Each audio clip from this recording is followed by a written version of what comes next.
Bismillahir Rahmanir Rahim. The world is utterly shocked. The real forces of evil are at work again. Alas, the so-called civilized world has become a tool in the hands of those who are conspiring against the greatest personality the human community has ever known.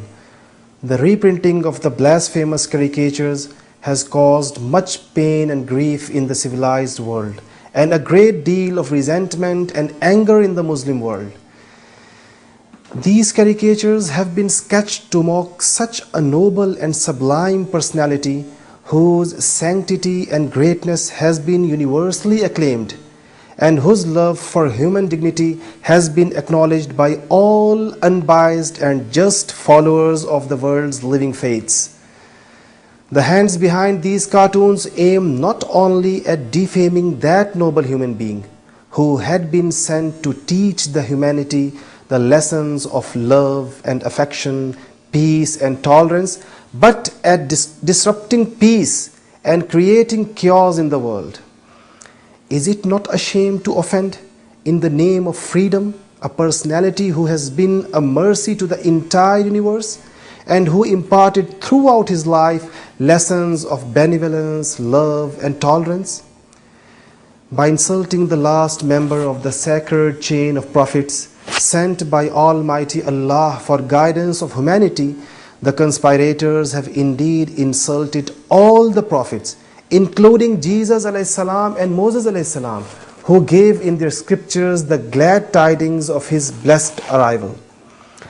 Allah Almighty took a pledge from Jesus ﷺ and Moses ﷺ and their followers to support Hazrat Muhammad's prophethood wherever he is sent and to obey his teachings. But alas, today the so-called followers of these two holy prophets leave no stone unturned in defaming the most sacred personality of the holy chain of prophethood. Have these shameless, abject and ill-minded cartoonists thought for a single moment what they have given to this world? Hasn't this dirty act of theirs destabilized peace in the world? How much has this immoral act served the humanity? How much has this shameless act distressed the hearts of millions of people? Don't they know the extent of love of the Muslims for their prophet? Don't they know that they have rekindled this love even in the hearts of the weakest Muslims? It so happens that sometimes a man commits such a blunder that it degrades him in his own eyes. Praise be to the last Prophet ﷺ for his sublime divine teachings, who forbade to malign even false gods of non-believers, and who declared a Muslim speaking a single word, showing even a petty sign of dishonor to any of his Prophet brethren, to be a disbeliever. Today, if a so-called Muslim utters any blasphemous words against Jesus or Moses, all the Muslims would snap their ties with him forever. Would the Jewish and the Christian communities display impartiality, truth, and a realistic attitude by condemning the heinous crime of these detestable, mean, and contemptible cartoonists? Can't they ensure that such incidents should not reappear by cutting off their terms with these enemies of peace and humanity?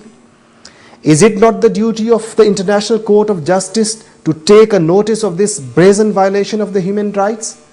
Is it not high time that the religious leaders of the Jews and the Christians raise their voice against these ill-doers who have distorted the teachings of the Torah and the Gospel? Will they allow anyone to depict Jesus or Moses in this way?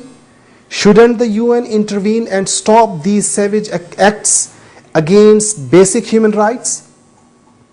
To the Muslim brethren, we say that it's a time in which you need to prove by your acts and deeds, and by coming closer and closer to the message and ideals of your great Prophet ﷺ, and by boycotting the forces of evil, that you are the true followers of Muhammad ﷺ.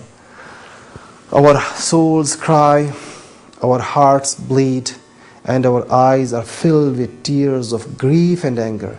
And Allah willing, our reply will be befitting of our character and pleasing to Allah and His Prophet sallallahu alaihi wasallam.